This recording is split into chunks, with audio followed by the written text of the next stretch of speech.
اہم خبر ہے، الیکشن کمیشن نے خیبر پختونخوا میں سینٹ ضمنی انتخاب کے شیڈول کی معطلی سے متعلق کیس کا فیصلہ محفوظ کر لیا ہے۔ چیف الیکشن کمشنر کی سربراہی میں 3 رکنی بینچ نے اس حوالے سے سماعت کی ہے۔ اگر کوئی سینیٹر حلف نہیں اٹھاتا تو چیئرمین سینٹ کے پاس کیا اختیار ہے؟ ممبر سندھ اسمبلی کی جانب سے یہ استفسار کیا گیا۔ آئین اس معاملے میں خاموش، آئین غیر قانونی الیکشن کو نہیں مانتا۔ الیکشن کمیشن نے خیبر پختونخوا میں سینٹ ضمنی انتخاب کے شیڈول کی معطلی سے متعلق کیس کا فیصلہ محفوظ کر لیا ہے۔ چیف الیکشن کمشنر کی سربراہی میں 3 رکنی بینچ نے اس حوالے سے سماعت کی تفصیلات جانیں گے امیر حمزہ سے۔ امیر بتائے گا، فیصلہ محفوظ کر لیا گیا، کب تک سنائے جانے کا امکان ہے؟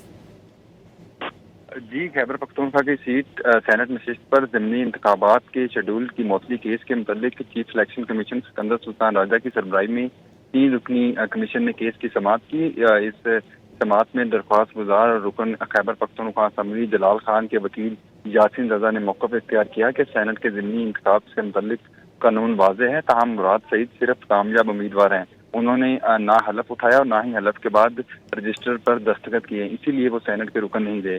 آئین اس صورتحال پر خاموش ہے اور الیکشن کمیشن کو اس کی قانونی وضاحت کرنا ہوگی۔ تاہم اس کے رکن سندھ ناصر دورانی نے استفسار کیا کہ اگر کوئی سینیٹر حلف نہ اٹھائے تو چیئرمین سینٹ کے اختیارات کیا ہوں گے، اور اگر متعدد منتخب اراکین حلف نہ اٹھائیں تو ان کے حلقے خالی تصور کیے جائیں گے۔ پی ٹی آئی کے امیدوار عرفان سلیم کے وکیل علی گوہر دورانی نے موقف اختیار کیا کہ مراد سعید مارچ میں نااہل ہو چکے تھے اور الیکشن کمیشن نے 25 مارچ کو ضمنی انتخاب کا شیڈول جاری کیا تھا۔ الیکشن کے ایکٹ کے مطابق ایک مرتبہ انتخابی شیڈول جاری ہونے کے بعد کسی امیدوار کی وفات کے سوا ایسے واپس نہیں لیا جا سکتا۔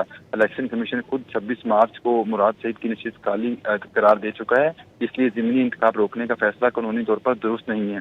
چیف الیکشن کمیشن نے استفسار کیا کہ جب الیکشن کمیشن پہلے ہی نشست خالی قرار دے چکا ہے تو اس فیصلے کو کس تناظر میں دیکھا جائے۔ اس پر علی گوہر دورانی نے موقف اختیار کیا کہ رکنیت کے خاتمے اور نااہلی کے مختلف قانونی پہلو ہیں، جبکہ انتخاب کرانا الیکشن کمیشن کی آئینی ذمہ داری ہے۔